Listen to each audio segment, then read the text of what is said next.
Right, so I've just got in this broken kitchen door. Unfortunately, an elderly lady was falling and used it to steady herself. It didn't come off very well. It's part of a kitchen with all matching doors. She doesn't want to replace the full kitchen, which is understandable.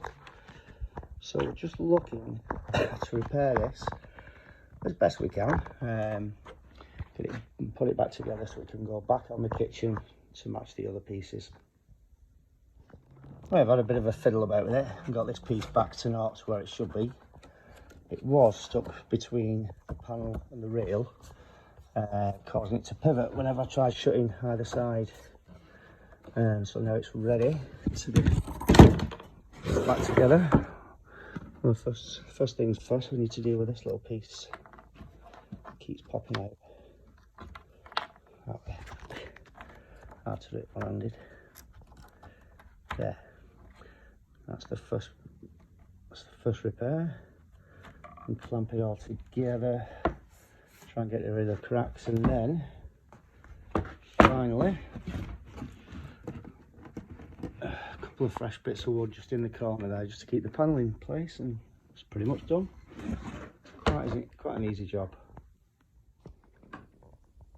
As you can see, the glue's going off. We have to wait until it's just at the right point, so it's not too hard, but it's certainly not still wet. So if you have a look here, it's still wet. And the problem is, if I chisel that, it's just going to spread the wet glue over the surface of the door. So if I leave it too hard, it can take off the veneer. But if you get it when it's just right, just gone off, it should come off quite clean, quite easy, and certainly not spread about. Right, so the piece is glued back on, the stile or rail as we should call it. Very sturdy, quite neat. Just needs a little bit of tarting up, a bit of wood filler, perhaps a bit of varnish as well. We need to replace this piece, so I've just chiselled that out so it's more or less square. I need to cut this off square, but I'll go in there. I'll splice it nicely into that piece there. Glue it in place, a bit of wood filler there, and we should be done. Right, so just shape this piece, so hopefully it should just squeeze in there. I'm not going to pop it in, so I'll never get it back out again. I'll just shape the end of it so it slips nicely underneath. Just letting the glue dribble right down the tiny gap. As you can see, it's moving slowly, but gets to the point where we can't stick the nib of the glue tub in. So gravity will take its course. So while the glue's going off, we're just going to test. Obviously it's a lot lighter than the finished door, the new piece of timber. So I've got some wood dye. This is the piece of timber it came off. I'm just going to test it. Comes up anything like.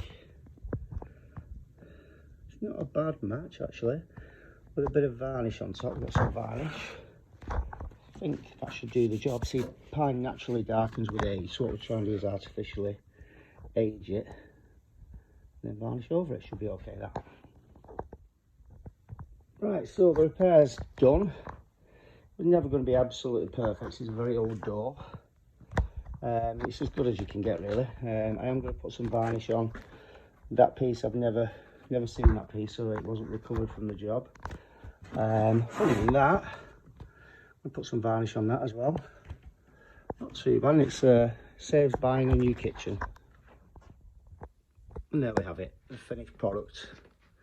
From a distance, can't really tell anything's been done to it. That's the main thing.